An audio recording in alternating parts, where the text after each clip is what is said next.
Wellness Wednesday, and happy Thanksgiving. We hope you guys had a great Thanksgiving last week. It's Shelby and Kelsey here, and we've got another special guest. Miss Melissa is back. This is Melissa Gaither. She's a diabetes educator with us and a dietitian. And she's going to tell us a little bit about how to keep those holidays healthy.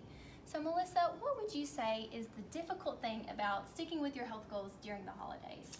Couple things. I think with holiday foods, we usually associate those with high fat, high sugar, pumpkin pie, dressing. So we have a lot of high fat, high calorie foods. Also, the holidays aren't just Thanksgiving and Christmas. I mean, people have Thanksgiving parties at work, Christmas parties at work. So a lot of times the Thanksgiving, Christmas season food-wise can last for weeks and weeks. So we have many opportunities to kind of overindulge. So I think those are probably two of the biggest challenges, whether you have diabetes or not. Absolutely. Yeah. Do you have any tips for those folks that might be having some of those challenges that you mentioned? Absolutely. One of the things, I know a lot of people, if they've got a party or it's Christmas Day, they will try to not eat all day and say, well, I know I'm going to eat greater at supper time, so I'm not going to eat breakfast and lunch. And what that ends up doing is you're hungrier, so you tend to actually eat more when you do eat than if you eat a moderate breakfast and a moderate lunch before that meal. The other thing is just remember portions. It's okay to indulge a little bit on the holidays. Nobody's perfect, but try to remember to keep your portions small. If you're going to eat a piece of pumpkin pie, maybe cut it in half and eat a half of a piece. The other big thing I think would be to continue to exercise, or if you're not exercising, start exercising. Exercise kind of helps make up for a lot of dietary indiscretion. So, Very true. Do you have any recommendations for getting back on track after the holidays? sure. One thing would be to kind of relook at your goals. It's usually the beginning of the year, so everybody's kind of trying to focus on getting healthier, so kind of looking on getting on track. And another thing would be to try to look at some other recipes that you could make that maybe use some of your holiday foods so it makes them more nutritious and lower calorie. Awesome. That's a great idea. So you've got some yummy looking foods here in front of us. So tell us more about that and what recipe you're going to be showing. So this is a really good, healthy way to use your leftover Thanksgiving turkey. It's wild rice turkey salad.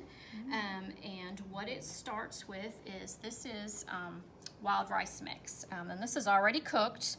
And you would use a cup of that, and I want to show you what it looks like when you buy it at the store. This is basically a mix of white rice, brown rice, and wild rice. So because of the brown rice and the wild rice, it's a whole grain carbohydrate, so that's usually a better choice for people with diabetes. You take a cup of it raw and you're going to cook it according to what the directions say. They may be a little bit different with different brands, but we've already pre-cooked that. So you're just going to take this pre-cooked wild rice and add it to your bowl. The other nice thing about this salad is it's very good to take if you wanted to make it before a holiday, because it's very colorful and very pretty. I was about to say, I love those colors. And to that, you're going to add 2 stalks of celery chopped and a cup of your pre-cooked diced turkey. And I'm going to say a little word about turkey because it's been about a week since Thanksgiving. You really wouldn't want to use your leftover turkey for food safety reasons.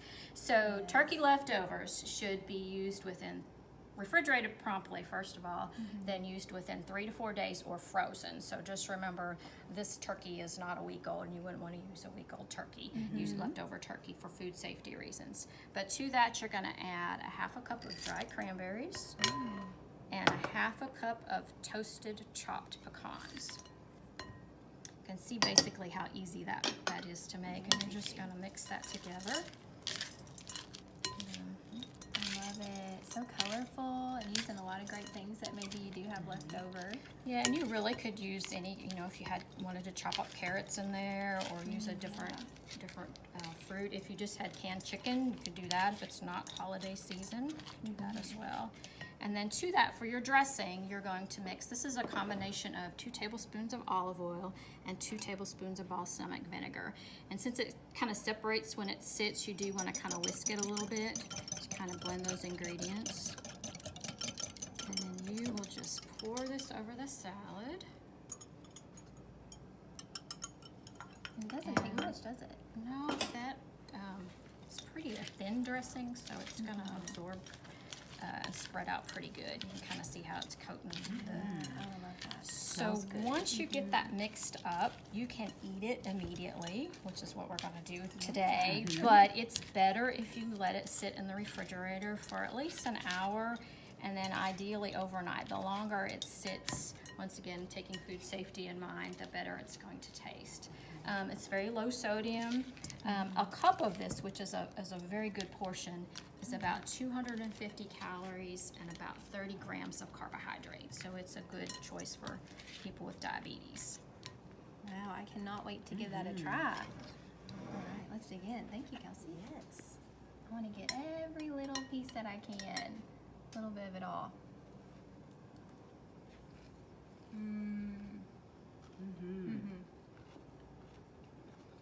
I got too big of a bite. You get a nice crunch from the pecans and the celery, but then like I think I got a cranberry, and it's just that sweetness that it adds. So lots of different flavors going on, but really delicious, all put together. I think it's a really you get a good combination of flavors and textures, and it's quick and easy, which is always good, and healthy, which is even better. And I love balsamic vinegar. It's something that I've started using a lot more. Adds so much flavor, but with no sugar, very few calories. That's awesome. That's such a great recipe. Awesome. Well, thank you so much, Melissa, for sharing some of that great information, and also this wonderful, delicious recipe. We hope you guys give it a try and let us know in the comments below what you think.